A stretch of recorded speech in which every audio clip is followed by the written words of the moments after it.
Guys banged up today, even though it was a short game for us in the most part, meaning that our ones didn't have a lot of reps. DeJon Harris still out, Christian Tupou out, Demetrius Wright out, Jawanza Starling very limited, Matt Khalil very limited, Simi very limited, and Robert Woods limited. So surprisingly a large amount of injuries, for a game like that where we had a bunch of our guys only play 30-35 snaps. So hopefully we'll get them all back. We'll need them all for a very challenging week, as I said the other day. Probably the hottest team in the country, especially if you put them in their place.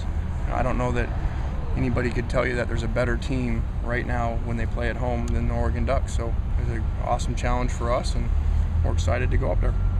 You probably don't pay attention to point spreads, but it's something like 16 or 17. Do you think that's a fair representation of the differences between the two teams? Oh, I don't know. Those things are wrong, right, whatever. So I can see why it would be like that. Look at what they've done at home to almost everybody. So it is what it is. We've been pretty heavy underdogs, a few weeks ago in the Midwest. So sometimes you can take it as motivation. And also, the pressure's off, in those type of games. There's always, like I told our team today, when we were here before with the great runs and the 34 straight, the pressure was always on us. We were the number one team, and we were the ones that had to play well to stay up there, and so a lot of times in these games the pressure goes the other way, with the team that's got a chance to go to the national championship still, and we just go up there and have some fun and see what happens. How do you stop an offense that almost nobody's been able to stop? Yeah, for the most part, since the opener, really nobody's slowed them down, for an entire game. They do it at times, and so the good thing is you can see it done for quarters and even halves, and now we have to find a way to put it together, and rotate a bunch of guys in there, and keep our gaps and not let the ball get out in space. How important is it also to take care of the ball? You can't give a team like that extra opportunities like Stanford did last week. Yeah, any time that you have a really special offense like these guys and you're going against them, you've got to limit the possessions, and you got to not give them free possessions and short fields. So if you don't do that, then you won't have a chance. Who is D'Anthony Thomas's explosiveness comparable to?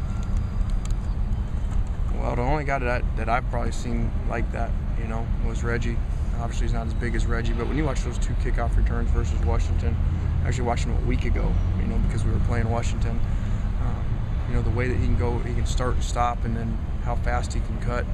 He's really special. It's why he was, maybe the best player in the country. It's tough to watch him playing for, having to watch him on the opponent's film rather than your own film. Well, a little bit, just because it was so unique. As you guys around here know, that usually doesn't happen that way.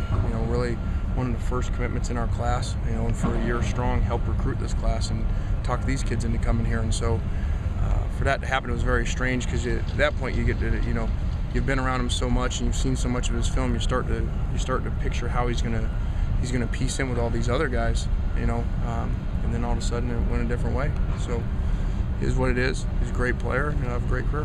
What position was he going to play?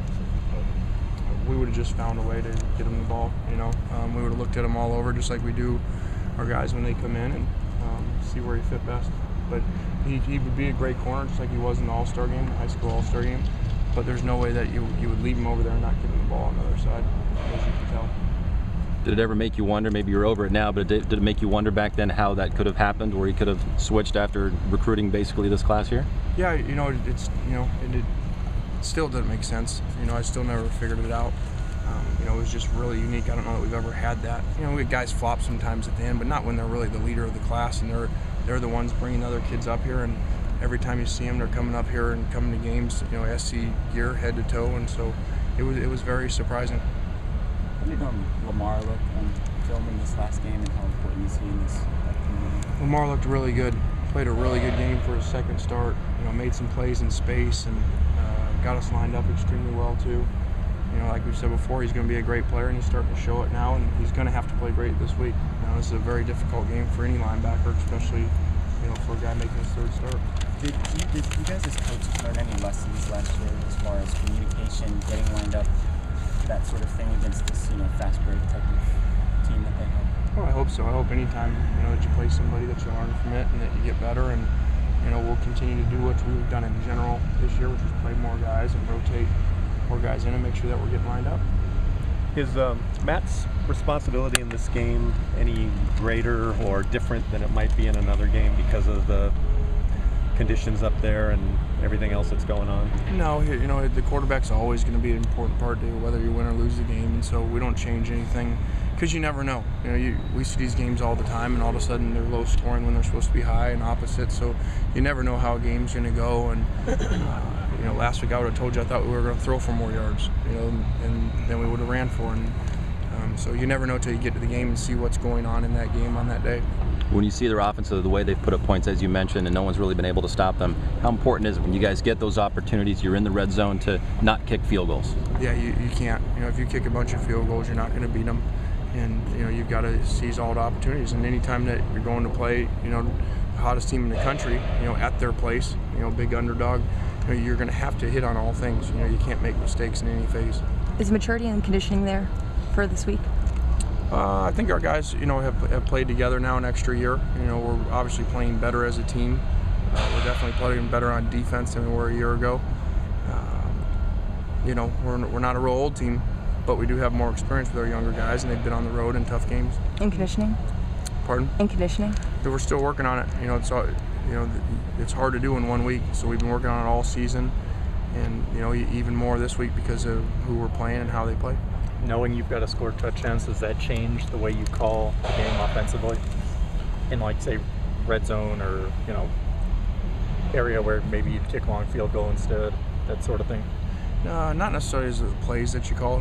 Sometimes your decisions may be different. On long field goals, where it's fourth and short, and when you're in the red zone and stuff, you may be more apt to go for it. But once again, you got to have to get a feel for the game and see how it's going. Just like last week. I would have thought there'd be more points early in that game last week, prior to the fake punt. So you never know.